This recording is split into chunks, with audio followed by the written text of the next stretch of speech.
Hi guys, are you ready to deep dive into dynamic node graph episode 4? We will be talking about more complicated node graph today. Our node graph will have a fork. So we're gonna have two transform nodes and two target nodes. Just like that.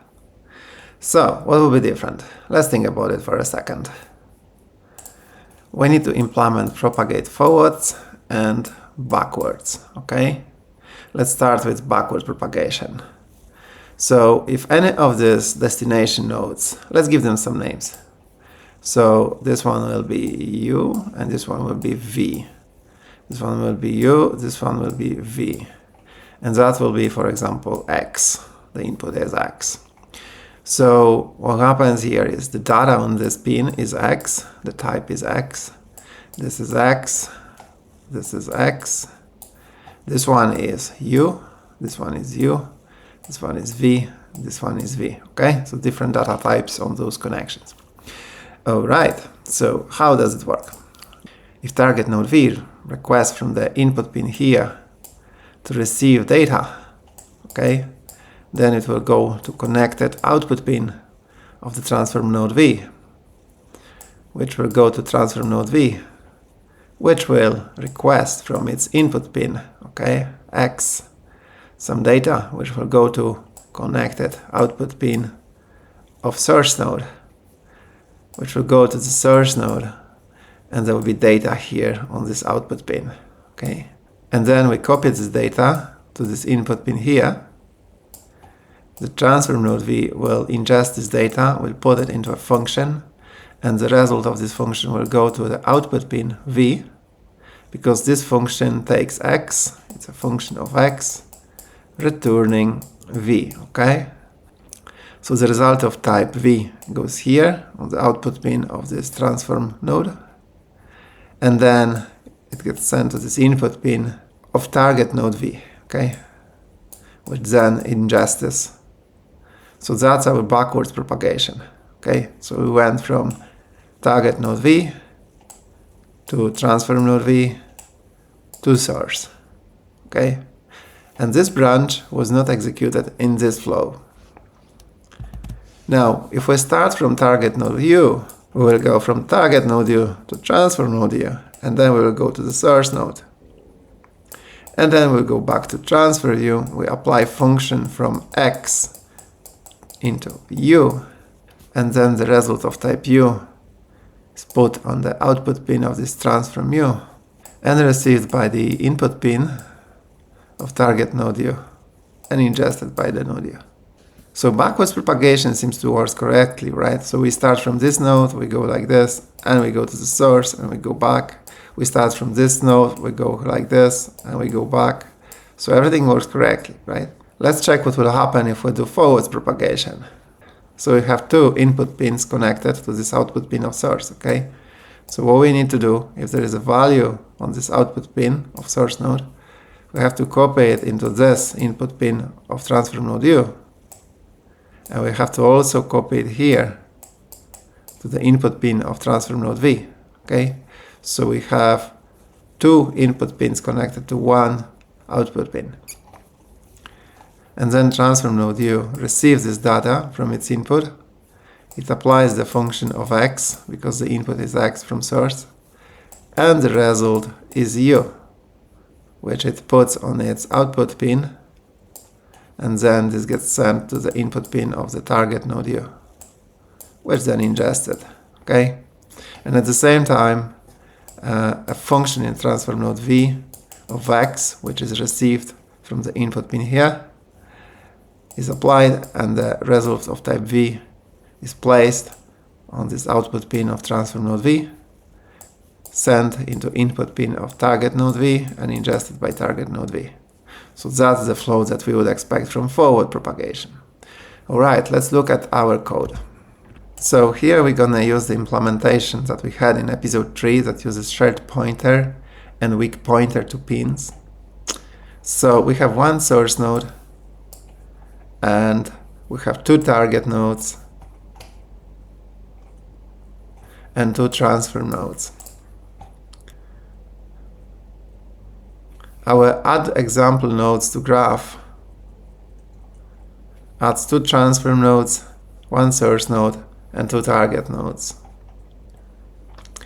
Here we can see that target nodes we query using getNodes of type. This is a new function we just added here for this example, and it will search for the nodes of this type that is in template class parameters. And we're gonna search for the nodes of this type, node type, in the loop. Okay. And here for the transform nodes, we use a different function. It's called getMatchingNodes, and it takes a predicate. And this predicate says it will be a transform node, it does have inputs, and it also, if one of the outputs, and there's actually only one in those nodes, will be, for example, data result U for transform node U, and example data result V for transform node V. Okay, so that's the data on the output pin, right? So we can see we enumerate the output pins and we check what's the output type on those pins. So for those nodes, for target nodes, we get the input pins. So we have target U input pins and target V input pins. So we take the first pin for each. There's only one. And then for transform nodes, we get input and output pins. There's only one. So we take the first one. And now we connect. So we connect input pins of both transform nodes to source pin, and then output pin of transform node U with input pin of target node U, and output pin of transform node V with input pin of target node V. Alright, so we have everything connected now. So we have this beautiful graph created at the moment. So you can see there is U's, V's, and X's, right? So this is source, this is branch V, and this is branch U. And what we're gonna do, we just process forwards from source node, and the second case, process backwards from each target node. So we're gonna process forwards from here, that's one, and then we process backwards from this node, and then we process backwards from this node. Let's see if any of these things actually will work. This is an implementation from episode 3, which you can watch, link in description. Yeah, let's see if that implementation will handle this situation of a fork. And now let's see what happens. Alright, so you can see that if we process backwards, everything seems to work. So we'll have two functions. Function taking X, returning U, and here function taking X, returning V. Two different functions. Let's see what those functions are. Okay, so we see that function returning U takes an argument which is data structure. Alright, so let's see example data result U first. So this is our input. This is what our source node produces. It has X and Y. So this is our X here, and this one as well, and this one as well, and this one as well, and this one as well. Alright, so that's our X. Now the U looks like this. It's just double U, and V is double V. So that's our U, that's our U, that's our U. That's our V, that's our V, that's our V. Okay? So the function returning U says we will multiply the X and Y from the input, and the function returning V says we're going to divide X by the Y of the input. So 11 multiplied by 5 gives 55. 11 divided by 5 gives 2.2. So backwards propagation works okay. Let's see forwards. 7 by 9, no value. 7 divided by 9, 0.7. So our forwards propagation didn't produce value U, okay, only V. So what happened in our backwards propagation? We went like this, that was fine. We went like this, and that was fine. But in our forwards propagation, we only went here. We completely didn't go here. So we need to fix that now. Alright, so this is our new implementation. We start from the example. because we are so impatient and want to see the result first. So we're going to add the nodes to the graph. We can see that our functions returning u and v didn't change. So u is x multiplied by y, v is x divided by y. We have 2 transform nodes, we have 1 source node, and we have 2 target nodes. And we just put them in a graph. We get the target nodes, we get their pins, we get the transform nodes, we get their pins, we connect them, and we are all set now. So at this stage, we just have this node graph, and let's see what that will do. So first of all, we try process forwards with numbers 7 and 9.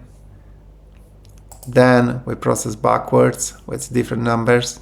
We deliberately use different numbers so that we make sure that the values in the nodes are updated, that we don't use some old values.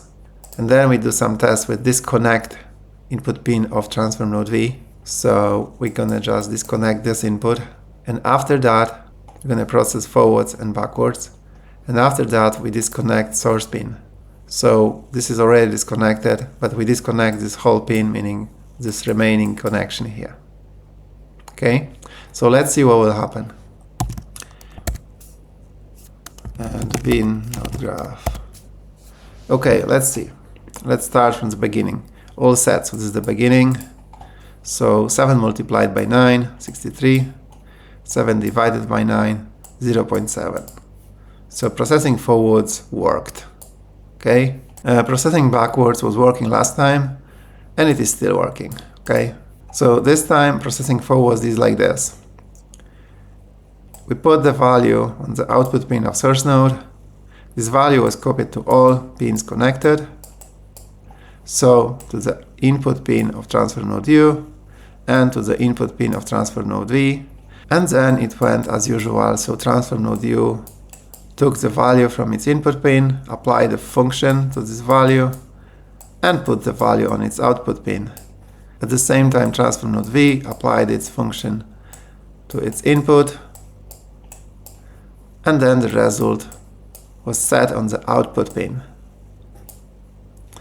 Next, these results were copied to connected target nodes inputs and then ingested by the target nodes. So that's the correct way of propagating forwards. And of course, nothing has changed in propagating backwards. So we went like this. Okay. And we went like this.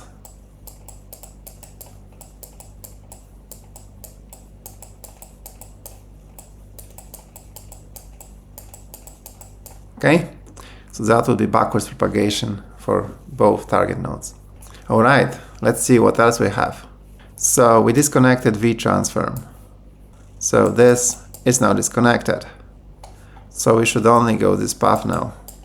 Propagate forwards, we get the U, we don't get V. Okay? And propagate backwards, we get U and we don't get V. So we get U, but we don't get V. It's disconnected. Now, we disconnect the source. So now we're disconnecting source, meaning that we're disconnecting this remaining connection. So propagate forwards will not go anywhere, and propagate backwards will go like this, and then here, and then nothing is here. Okay, so this is where it will stop. And from this node, it will go here, here, and then here, and there is nothing here as well. So this backwards propagation will go all the way until it finds a pin that there is no data on it. Alright, so we can see that propagate forwards, we have no value on U, no value on V. Propagate backwards, no value on U, no value on V. Now it is important that we're still using same graph, so if there was values before on those nodes, we cleared them when we disconnected. Okay? Let's see the implementation. So this is pin base class, and it used to have here M connection pointing to the opposite connected pin. It's no longer here. We moved it down in a hierarchy. Now input pin has M connection. So input pin has weak pointer to the output pin. Let's see how this works. So this is input pin and it has weak pointer to to the connected pin, to this output pin. This is also input pin, and it has connection to this output pin. And this is input pin, and it is connected to this output pin. And this is input pin, and it is connected to this output pin. So we see single arrows. And of course there is a little change here, so get connected pin is now in the input pin, and it returns mConnection lock. Let's see the output pin. So this is an output pin, and you can see that one output pin will have two arrows. This output pin will have only one arrow, and this one will also have one arrow. So this one is connected only with one input pin, this one is connected with one input pin, and this one is connected with two input pins. So what can we do to achieve this in output pin? So this is our output pin class. So we see now that mConnection in the output pin is a set of weak pointers. I want to make sure that I'm having here a set of unique destinations. So I don't want to be adding this pin twice. Let's see the forward propagation. So we see that propagate forwards runs a loop over connected pins. However, there is a get connected pins call. We remember it's a set of weak pointers, and they need to be all locked in order to use them. Get connected pins locks all the pins and puts the locked pins into a set that it returns. Those locked pins are shared pointers to pins. This way, when we propagate forwards to all the connected input pins, these pins will not disappear, and their nodes won't disappear either, because as we said, we use shared pointer to a node with a pointer to a pin. That's a kind of advanced shared pointer. Let's recap how shared pointer works. So this is a piece of memory allocated by make shared. When we do make shared, there is a shared pointer created, which has two fields, a control block and a pointer. Control block is a pointer to the beginning of this memory. We can see that the way it is structured, we have allocator and our TP follows. This means that this is our allocator and this is our TP, which is our node. Now allocator has two fields, shared count and weak count. Okay, now this is our TP. In our case, it is a node, and inside of this node there is a pin, and this pin doesn't start here, it starts here, and this shared pointer to a node points here to this place in this memory. However, when we have a weak pointer to a pin, we have a control block and a pointer. Control block points to the beginning of this allocation, and the pointer points to this internal part of this node, which is pin. This is a very clever trick, right? Because you can use same allocation and point into beginning of object, or maybe something inside of the object, and have a shared reference count stored here. It is shared reference count between node smart pointers and pin weak pointers. So when we lock this weak pointer, we obtain shared pointer, also pointing to the beginning of this memory and to this pin. The only difference is now that it incremented shared count. And this is important because that means as long as this shared pointer to the pin is alive, the whole node will stay alive. So this was just a recap of our shared pointers for the pins. Yeah, so this is our NodeGraph with fork, and that's our fork. Alright guys, let's see if we can implement forking NodeGraph in Rust. So let's start with the changes we've done for C++. Let's do the same changes for Rust. So we simply create a NodeGraph like this. So what we needed to add is one more branch here with transfer node and target node, and then we need those connections. So you can see that I've done more or less the same thing as I've done in C++. So we built some node graph. If we look, build some node graph has now two functions, for u and for v, and they take example input and return example result u and v. So I actually defined those three new structs: example input, example result, u and v. And yeah, I have created two target nodes and two transform nodes. So these are a new node graph. And once we build the node graph, we want to connect the nodes. So connect some nodes is now a little bit updated. So it will look for two transform nodes and two target nodes. So I have these new functions: find matching transform node by output data type, find matching target node by input data type. We can look at those. So find matching transform node by output data type. First get transform nodes, and then find a node where it can find a pin where it will downcast into graph node output pin of t. Okay, so that pin, that output pin, has data of type t. So that's essentially what we said here: find matching transform node by output data type, right? So this is output data type. So we go over transform nodes, get the pins, and find the pin with matching data type. Find matching target node by input data type. Well, get target nodes and find the node which will downcast successfully into target graph node with data type t. Okay, so in case of target graph node, it's easy because the template parameter is just the data type of the input pin, whereas for transform node it's a little bit more complex because there is three type parameters for the transform nodes, and we only want to match by the actual data on the output. So that's our transform and target nodes. And then we connect them. So we have connect output and input nodes. That's a new function that allows us to easily connect nodes. So you can see connect output and input nodes takes output node and input node. So output node has an output pin, input node has an input pin, so we connect from output to input. So we have output pins and input pins. There is only one because in our example all our nodes have one pin.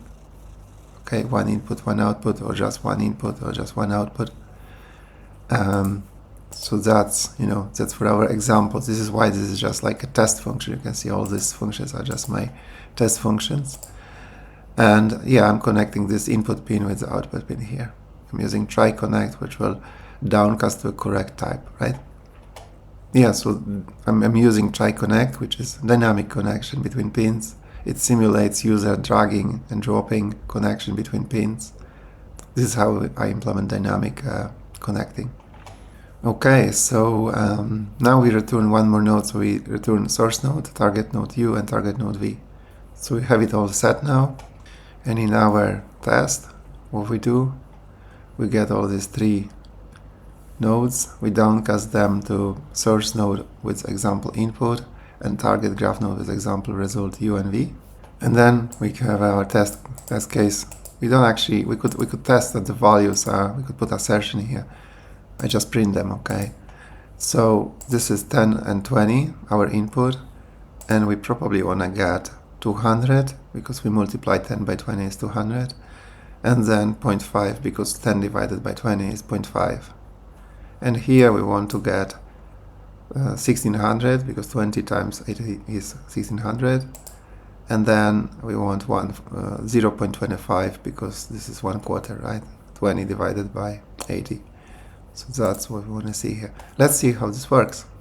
As we remember from C++, one of the propagations didn't work. Process forwards is not propagating on one of the branches in this solution.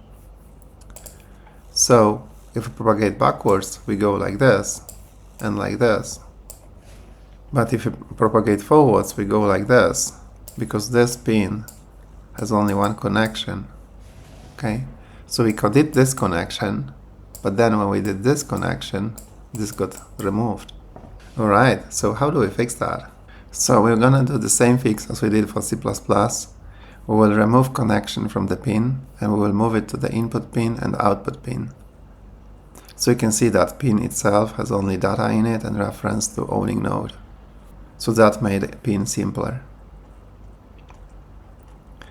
Now you can see that the input pin has a connection and it has a new me reference. So it has a weak reference to itself. So now we can see that input pin has a constructor new RC. It creates an RC of self. And the reason for that is because we need a me reference. We need to set this self reference in this input pin. So this new cyclic will allow us to do that. Here we go. This is our me reference. Okay, so we need to implement the methods for connect and disconnect. So you can see we implement them here in the input pin. We added the connect internal so that we don't go into an infinite loop. So connect, the user function, will call connect internal on self with output pin. It will also call connect internal on the output pin passing self. This way, this function call will not recurse to here, and it will not go forever. The connect internal only does 1/2 of the connection, so it will do self connection replace the output pin. Okay. The get connection is essentially what it used to be in the pin. Receive data, propagate data, as you can see. No changes here. Disconnect has changed a little bit, and we'll get back to that in a second.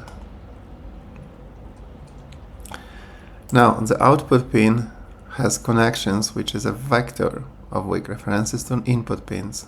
It also has self-reference to itself. We also implemented a constructor that returns RC. We also use this new cyclic because we need to populate self-reference. Now, the connect is slightly different. So, well, actually connect is implemented as self-connect internal and then input pin connect internal. But the connect internal will push an input pin into that vec here. Okay. So, in case of output pin, we have multiple input pins connected. So we push into that vector this input pin. Now we have this new function here, new method on this output pin, which is this connect pin, and I tell you why. Let's say we have established from this pin connections 1 and 2. Okay, so this vector of connections has 2 elements, 2 connections. Now, let's say we tell this pin to disconnect. So this pin would have this connection, this direction, right? So we disconnect this one. But then we have to tell this pin to disconnect. And if we tell it to disconnect everything, it will disconnect this and this. And this is what we don't want. We want to tell this pin to disconnect this pin. So we say we want to get rid of this connection and we want to keep this connection. So as you can see, there is a disconnect pin method, and disconnect pin method will retain everything. Okay. That is, okay, that's not correct. It should be this. Okay. A small fix. So we will retain all the pin connections that are not my pin. Okay. So if I'm deleting this connection, I will retain this one. Small changes. For example, propagate forwards. Instead of let some input, we have for input. So instead of just getting option whether there is a connection or not, we are iterating over all connections. And if there is no connections, we will not iterate. So that's how simple change it is. Then you can see disconnect. It's implemented the same way as in C++. So first we create a local copy on this stack frame of connections, and then we immediately clear those connections so that if someone calls disconnect again, this loop will do nothing. Okay, and this will call input disconnect. So let's see what input disconnect does. It will, if there is a connection, which will there be, it will go to that connection and say to that connection, hey, disconnect me. So there is this replace as well here. So let's analyze it. So we are this input pin and we are being connected here. Now we're calling disconnect on this input pin. If we're calling disconnect on this input pin, the replace with none will get rid of this green arrow, so that this replace, the replace is returning the previous value. So this output week is a previous value. A previous value is this green arrow. And then when we have this previous value, so this green arrow, we upgrade it to strong reference to make sure that it will not vanish while we calling a method on it. And then we call this connect pin on it, passing ourselves. So we say, okay, we replaced it, so this arrow no longer here, we just nowhere here. It doesn't go here anymore. But we call disconnect on this pin. We call disconnect this pin, so it will disconnect this. Okay, so you can see again, disconnect pin will retain all other connections. Very clever, right? Now the other change we've done, remember in the previous implementation it was graph node output pin and graph node input pin that had an RC to the pin. Here we changed it so that it is actually the nodes that have RCs to the pins. Of course, had to change those get input and get output methods. Same applies to target node and transfer graph node. So there is additional change I have done here. As you can see, this is a weak reference to din graph node. It was a weak box din graph node. So that box, I thought it was needed because Ruth was complaining about size type when I used weak din graph node, but there was a different underlying issue. Okay. So this isn't needed. So you can just do the weak din graph node. So let's reiterate. We've got graph node input pin. It has a self-reference as a weak to graph node input pin. This self-reference is initialized in this new constructor, which uses RC new cyclic. And this is this self-reference here. It has a single connection, okay, as a weak pointer. There is new connect methods and connect internal. Graph node output pin also has self-reference, also initialized here in this new constructor using new cyclic here. And connections is now a vector, allowing us to have multiple input pins connected. And you can see that connect internal is now pushing the input pin into this vector. And disconnect pin is a new method which allows us to disconnect one of the few pins connected to this output node. So we say retain all the pins that are not the pins that we're trying to disconnect. Alright, let's see if this will work. Hurrah! What we can see here is there is some values, and these values seem to be correct. 10 multiplied by 20 gives 200. 10 divided by 20 gives half. Okay? 20 multiplied by 80 gives 1600. 20 divided by 80, 0.25. Right. So we have C++ and Rust implementation of a NodeGraph that can fork. And since we can fork, we can think of some threads, right? So what kind of threads we can have? We can solve it in multiple different ways. We can have just one additional thread when we execute this whole NodeGraph, let's say process forwards. We could have as many threads, as many target nodes we have, and then we can call process backwards on them. The idea could be to simulate what will happen if a thread is executing a NodeGraph at the same time as some other thread is modifying the connections, for example. We'll talk about it in the next episode. Stay tuned.